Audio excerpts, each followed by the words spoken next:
Hello hello. This is the mental life wire. मैं हूँ आकांक्षा, एक certified cognitive behavioural therapist, art therapist और self proclaimed psychology की। आज का टॉपिक थोड़ा सेंसिटिव है। हम बात करने वाले हैं एक ऐसी थ्योरी के बारे में जो ग्रीफ और लॉस को देखने का नजरिया बदल सकती है। हम अक्सर सुनते आए हैं कि अगर किसी को खो दिया है तो धीरे धीरे उन्हें भूल जाना चाहिए, उनसे इमोशनली अनअटैच्ड हो जाना चाहिए और जिंदगी में आगे बढ़ जाना चाहिए। लेकिन क्या सच में हीलिंग का मतलब भूल जाना होता है, या फिर कुछ रिश्ते ऐसे होते हैं जो फिजिकल फॉर्म से खत्म हो जाते हैं लेकिन इमोशनली हमारे साथ बने रहते हैं? इसी सवाल का जवाब देती है कंटिन्यूइंग बॉन्ड्स थ्योरी। लेकिन थ्योरी तक पहुंचने से पहले चलिए बात करते हैं ग्रीफ यानी शोक के बारे में। जब हम शोक शब्द सुनते हैं तो अक्सर किसी अपने की डेथ याद आती है, लेकिन ये सिर्फ डेथ के बारे में नहीं होता। कभी किसी इंपॉर्टेंट रिलेशनशिप का टूट जाना, डिवोर्स हो जाना, मिसकैरेज से जूझना, इनफर्टिलिटी के दर्द से गुजरना, रिटायरमेंट के बाद पहचान का खो जाना, बच्चों का घर छोड़कर चले जाना, हेल्थ का पहले जैसा ना रहना, या वो सपना टूट जाना जो सालों तक देखा था। ये सभी गहरे लॉसेस हैं और हर लॉस अपने साथ एक छोटा या बड़ा ग्रीफ लेकर आता है। हर वो चीज जिससे हम इमोशनली जुड़े होते हैं, उसका खो जाना हमारे अंदर एक खाली जगह बना सकता है। 1969 में साइकियाट्रिस्ट एलिजाबेथ कुबलर रॉस ने ग्रीफ को समझने के लिए एक मॉडल दिया, जिसे हम कहते हैं 5 स्टेजेस ऑफ ग्रीफ। ओरिजिनली ये मॉडल उन लोगों को समझने के लिए था जो टर्मिनल इलनेस का सामना कर रहे थे, लेकिन बाद में प्रैक्टिशनर्स ने इसे हर तरह के लॉस और ग्रीफ पर अप्लाई करना शुरू कर दिया। 5 स्टेजेस में से कोई भी स्टेज रिपीट हो सकती है, कोई स्किप हो सकती है और कई बार 2 स्टेजेस साथ साथ भी चल सकती हैं। चलिए जानते हैं 5 स्टेजेस ऑफ ग्रीफ। पहला स्टेज, डिनायल।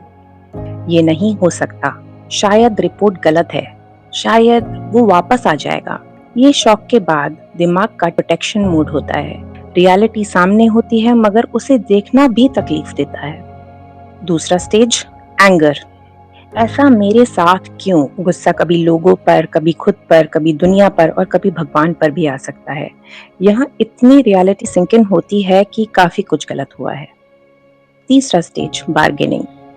काश मैंने उस दिन ऐसा किया होता, काश मैं कुछ अलग कह पाता, काश मैं उसे कुछ कह कर रोक लेती। यहाँ इंसान पास्ट को बार बार रिवाइंड करता है और उसमें पॉसिबिलिटीज ढूंढता रहता है। ये बहुत एगनी भरा एक्सपीरियंस हो सकता है। चौथा स्टेज, डिप्रेशन। लॉस की रियलिटी सामने आने लगती है। उदासी, अकेलापन, मोटिवेशन की कमी और इमोशनल थकान महसूस हो सकती है। पांचवा स्टेज, एक्सेप्टेंस। एक्सेप्टेंस का मतलब खुश हो जाना नहीं होता। एक्सेप्टेंस का मतलब है रियलिटी को मान लेना, ये समझना कि जो हुआ उसे बदला नहीं जा सकता, लेकिन उसके साथ जीना सीखा जा सकता है। और यहीं से आज की थ्योरी हमारी कहानी में एंटर करती है। याद रखिए, ये पांचों स्टेजेस किसी स्ट्रिक्ट सीक्वेंस में नहीं आती। हर व्यक्ति अलग होता है और उसका इमोशनल प्रोसेस भी अलग होता है। अब आते हैं मेन टॉपिक पर। 1960s में researchers Dennis Klass, Phyllis Silverman और स्टीवन निकमैन ने ग्रीफ पर काफी रिसर्च करी। उन्होंने देखा कि कई बार लोग अपने खोए हुए अजीज लोगों को भूल नहीं रहे थे। और इंटरेस्टिंग बात ये थी कि वो इमोशनली अनहेल्दी भी नहीं थे। वो नॉर्मल जिंदगी जी रहे थे, बस उन्होंने अपने रिश्ते एक नए रूप में जीना सीख लिया था। इस ऑब्जर्वेशन से जन्म हुआ कंटिन्यूइंग बॉन्ड्स थ्योरी का।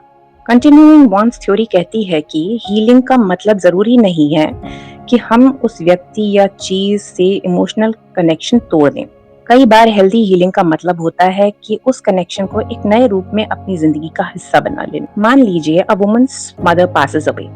सालों बाद भी जब वो कोई मुश्किल फैसला लेती है तो सोचती है, माँ होती तो क्या कहती। किसी का अपने पिता की पुरानी डायरी को संभाल कर रखना, किसी गुजरे दोस्त का फेवरेट गाना सुनना, किसी पार्टनर की याद में कोई दिनचर्या फॉलो करना, ये सब कंटिन्यूइंग बॉन्ड्स के ही एग्जाम्पल्स हैं। इंसान फिजिकली पास नहीं है, लेकिन उसका असर, उसकी सीख, उसका प्यार और उसकी यादें हमारे साथ चलती रहती हैं।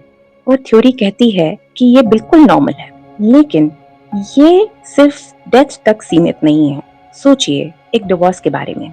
रिलेशनशिप खत्म हो गई, लेकिन उस रिलेशनशिप ने आपको जो सीख दी, जो बदलाव दिए, जो वैल्यूज दी, वो तो आज भी आपके साथ है। एक रिटायर्ड टीचर शायद रोज स्कूल ना जाता हो, लेकिन उसकी पहचान, उसके स्टूडेंट्स की यादें और उसका कंट्रीब्यूशन उसके साथ रहता है। एक माँ जिसका मिसकैरेज हुआ हो, वो उस बच्चे को कभी देख भी नहीं पाई, फिर भी उस बच्चे के लिए उसके दिल में एक जगह हो सकती है।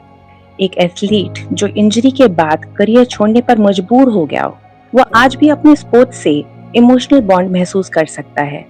लॉसेस अलग अलग हैं और उनके साथ बने रहने वाले इमोशनल कनेक्शंस भी अलग अलग होते हैं। अब क्या करें जब लोग कहते हैं मूव ऑन?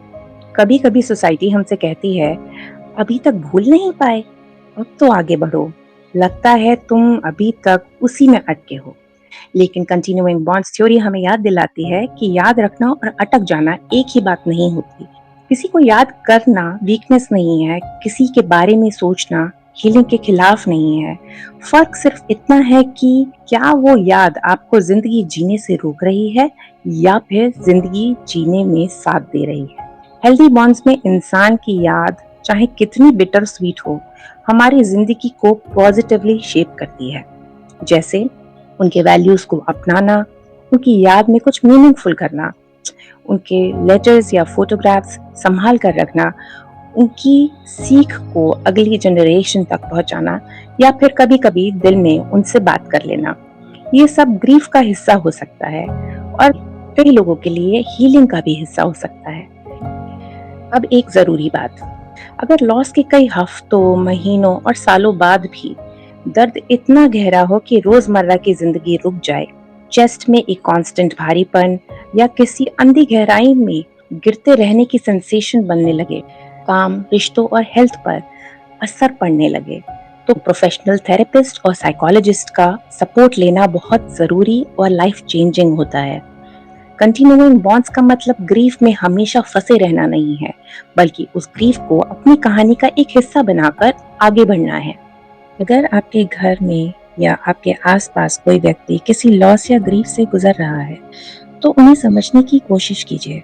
कभी कभी सबसे बड़ी मदद उनके साथ बिना जजमेंट के बैठना और उनकी बात सुनना होता है। हर इंसान अपने ग्रीफ को अलग अलग तरीके से जीता है। आपका पेशेंस, एम्पैथी और सिर्फ ये एहसास कि मैं तुम्हारे साथ हूँ, उनके लिए किसी भी एडवाइस से ज्यादा हीलिंग हो सकता है। आज के एपिसोड में इतना ही। याद रखिए, कभी कभी हीलिंग का मतलब ये होता है कि हम किसी व्यक्ति, किसी रिश्ते, किसी सपने और किसी पहचान को नए रूप में अपने साथ लेकर चलना सीख लेते हैं। अब वो पास नहीं हो, लेकिन उनकी आवाज कभी कभी हमारे फैसलों में सुनाई देती है, उनकी सीख हमारे बिहेवियर में नजर आती है, उनका प्यार हमारे अंदर एक रोशनी की तरह जिंदा रहता है। और शायद इसीलिए कुछ रिश्ते खत्म नहीं होते, वो बस अपना रूप बदल लेते हैं। मैं हूँ आकांक्षा और आप सुन रहे थे द मेंटल लाइव वायर। अगर ये एपिसोड आपको मीनिंगफुल लगा हो तो इसे उन लोगों के साथ शेयर कीजिए जो किसी लॉस, किसी बदलाव या किसी याद के साथ जीना सीख रहे हैं। मिलते हैं अगले एपिसोड में, तब तक अपना ख्याल रखिए। जिंदगी बहुत खूबसूरत है। See you next time. Until then, keep it light.